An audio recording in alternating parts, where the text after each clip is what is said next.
Hello students, welcome to the class once again. I am your teacher Purnima, PGT Computer Science in Kendra Vidyalaya Sangathan. And as we were discussing Python dictionaries, so in the same sequence, today we are going to discuss the various operations that we can carry out on a dictionary. So these operations are updating an element in the dictionary, adding some element to the dictionary, removing element from the dictionary, checking for existence of a key, and at the last, dictionary functions. So without wasting time, let's discuss one by one. Updating element in a dictionary is very simple. We simply write the name of the dictionary, key as index value in between square brackets with the new value. For example, I have created a dictionary D is equal to 1, then उसकी spelling, फिर 2 की spelling, 3 की spelling, simple सी एक dictionary create की है. फिर मैंने उसको प्रिंट करवाया. यू कैन सी हेयर मेरी डिक्शनरी प्रिंट हो गई. देन मैंने D1 को अपडेट किया है with the spelling of 1 in capital letters. And you can see here कि जब मैंने D को उसके बाद प्रिंट करवाया तो I have my element updated in the dictionary. So it is very simple to update some element in the dictionary. Moving on, adding elements in a dictionary. अब किसी भी डिक्शनरी में एलिमेंट ऐड करने के दो तरीके हैं. एक तो है यूजिंग अपडेट फंक्शन और एक है एक जनरल सिंटेक्स में लूँगी कि डिक्शनरी का नाम लिखूँगी, जो मेरी न्यू की वैल्यू है वो न्यू की वैल्यू लिखूँगी इन द स्क्वायर ब्रैकेट्स और उसके सामने जो मेरा वैल्यू एलिमेंट है वो लिखूँगी. दोनों को हम देख लेते हैं एक बार यूजिंग प्रैक्टिकल एग्जाम्पल. ठीक है. सो let's suppose I have a dictionary, let's say EMP, right? And in that I am having key as name और उसकी value है let's say RIA. Okay, then I have another key age और उसकी value है let's say 27. Sorry, इसको तो integer ले सकते हैं हम. And then I have a key salary और उसकी वैल्यू है लेट्स से 80,000. राइट. ये मेरी एक डिक्शनरी है. इसको मैंने प्रिंट करवाया. You can see here dictionary print हो गई. Now I want to add element to it और मुझे एलिमेंट ऐड करना है let's say date of birth. Right. या डेट ऑफ जॉइनिंग ले लेते हैं, DOJ. सॉरी. तो ये मेरा मेथड है जो मैं जनरल सिंटेक्स ले रही हूँ कि नेम ऑफ द डिक्शनरी, फिर उसके अंदर जो मेरे को न्यू की ऐड करनी थी वो की लिखी और उसके लिए जो मेरी न्यू वैल्यू रहेगी. डेट ऑफ जॉइनिंग है लेट्स से 27 Feb 2018 लेट्स से. ठीक है. तो ये मेरी वैल्यू एलिमेंट की ये मेरा मतलब न्यू की है and this is the value element for that particular की. अब एंटर किया. अब मैं एम्प्लॉय को प्रिंट करवा लेती हूँ. So see, this is my element get added at the end of the dictionary. दूसरा तरीका जो है यूजिंग अपडेट फंक्शन, तो इसमें हम कंसिडर कर लेते हैं कि चलो एक और मेरी डिक्शनरी कोई एग्जिस्ट कर रही है. अपडेट फंक्शन को यूज़ करके मैं किसी और डिक्शनरी से एलिमेंट को ऐड करती हूँ. तो let's say I have one more dictionary employ 1 and in that I am having, चलो डिपार्टमेंट ले लेते हैं. ठीक है.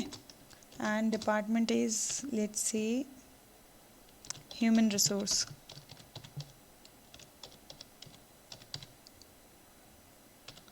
और एक और कोई एलिमेंट ले लेते हैं, एड्रेस या फ़ोन नंबर ले लेते हैं. ठीक है.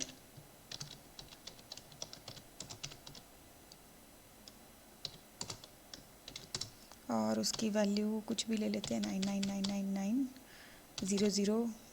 कितने हो गए, 1 2 3 4 5 6 7 8 9 10. ठीक है. कोई भी फ़ोन नंबर हमने ले लिया. So this is, I am having another dictionary employee 1. Now I am writing emp dot update and bracket में मेरी दूसरी डिक्शनरी का नाम। अब क्या होगा, देखो मैंने एम्प्लॉय को प्रिंट करवाया, तो I am having both these elements added to the original dictionary employ. Employ 1 मेरी एज इट इज़ रहेगी। सो आपने देखा दो तरीके हो गए मेरे को, अगर किसी डिक्शनरी में एलिमेंट ऐड करना है तो वन मेथड इज़ कि सिंपली मैं न्यू की को एज इंडेक्स लूँगी और उस पर वैल्यू एलिमेंट को असाइन करवा दूँगी। So key and value both will get added to my dictionary. दूसरा तरीका है यूजिंग अपडेट फंक्शन, और अपडेट फंक्शन में मैं किसी और डिक्शनरी से वैल्यू लेके अपनी डिक्शनरी में अपेंड कर सकती हूँ, as you can see here कि मैंने एम्प्लॉय में एम्प्लॉय 1 से अपडेट की हैं values. So this is how we can add elements to a dictionary. Okay, moving on, deleting elements from a dictionary. अब इसके भी दो तरीके हैं।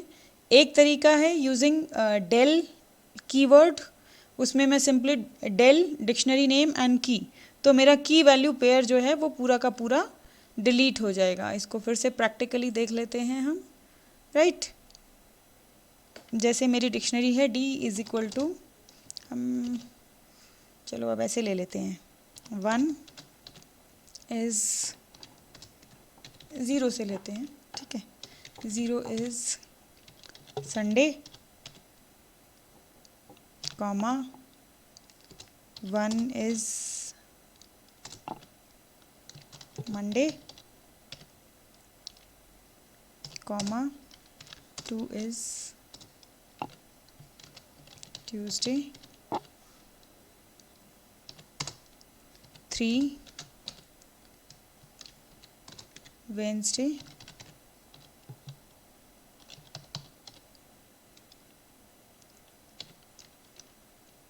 and 4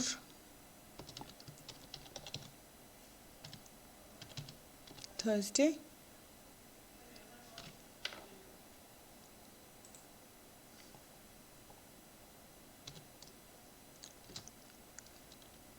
5 Saturday, and 6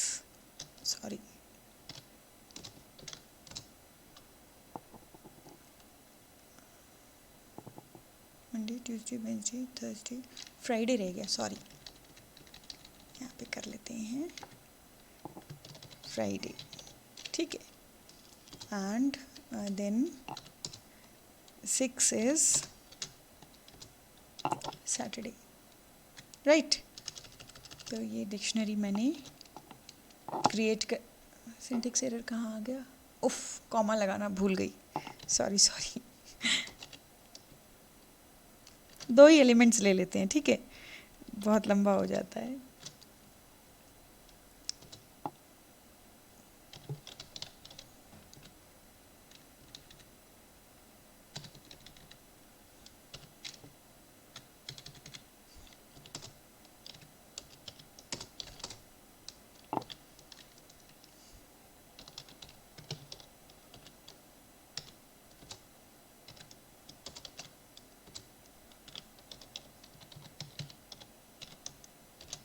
अब तो कोई सिंटेक्स एरर नहीं है, कॉमा लगा दिया ना, यस।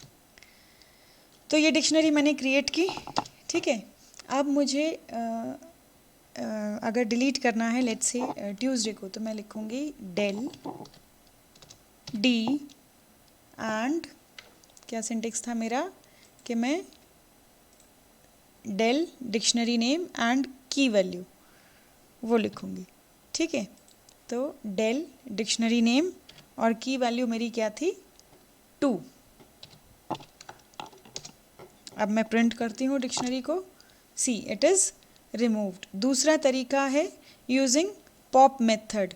अब जैसा कि हमने लिस्ट में पढ़ा था और टपल्स में भी पढ़ा था, लिस्ट में पढ़ा था कि जो ये पॉप मेथड है ये रिटर्न करता है, जो एलिमेंट डिलीट किया है उसकी वैल्यू को रिटर्न करता है, ठीक है। तो जब मैं रिटर्न कर रही हूँ तो I need it to be somewhere, मतलब चाहे मैं प्रिंट करवाऊँ या मैं कहीं पे असाइन करवाऊँ उसको, तो मैं लिखती हूँ प्रिंट पॉप,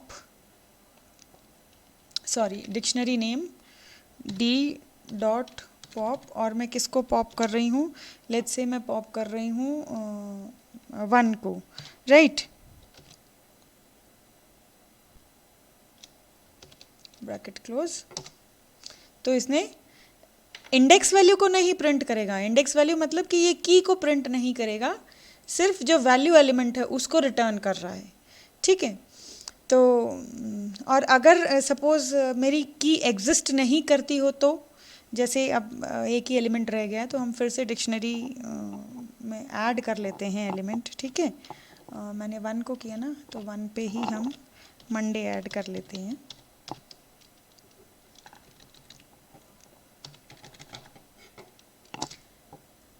और 2 पे मेरा कोई एलिमेंट नहीं है। नाउ सपोज अगर मैं रखती हूँ प्रिंट डी डॉट पॉप,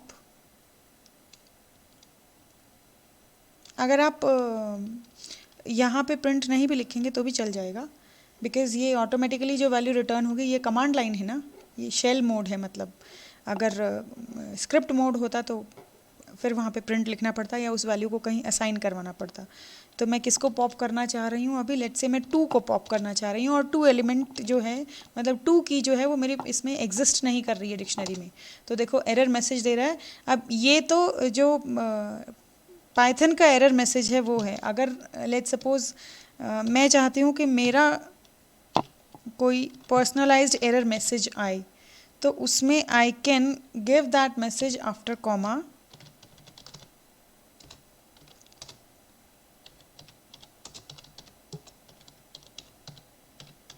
ठीक है। अब मैंने अपना एरर मैसेज दिया है, तो अब ये मेरा एरर मैसेज प्रिंट कर रहा है key not found, right. So this is how we can delete elements from a dictionary. 2 तरीके हैं।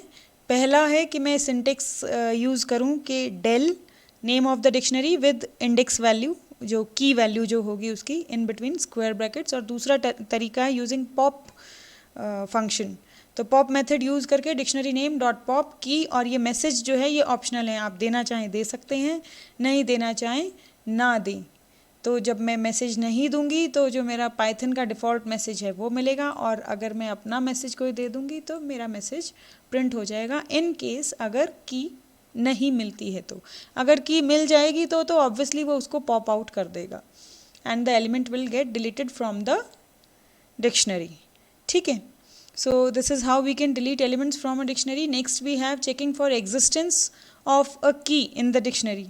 वो कैसे कर सकते हैं हम? Obviously using in या not in operator. जैसे कि अगर मेरी डिक्शनरी जो है वो लेट्स सपोज मैं इस ओरिजिनल डिक्शनरी को ले लेती हूँ, ठीक है। ये डिक्शनरी हमने क्रिएट की, राइट। अब मैं लिखती हूँ चलो 3 को देखते हैं, 3 इन डी, तो इट विल रिटर्न फॉल्स, क्योंकि 3 कोई की मेरी डिक्शनरी में है ही नहीं। और अगर मैं लिखती हूँ 3 नॉट इन डी, तो it will return true. Similarly अगर मैं लिखती हूँ 1 इन डी, तो इट विल रिटर्न ट्रू, और अगर मैं लिखती हूँ 1 नॉट इन डी, तो इट विल रिटर्न फॉल्स। तो ये नॉट इन या इन ऑपरेटर हमने पहले भी देखे हैं, कोई बड़ी चीज़ है नहीं इसमें, बहुत सिंपल सी चीज़ है।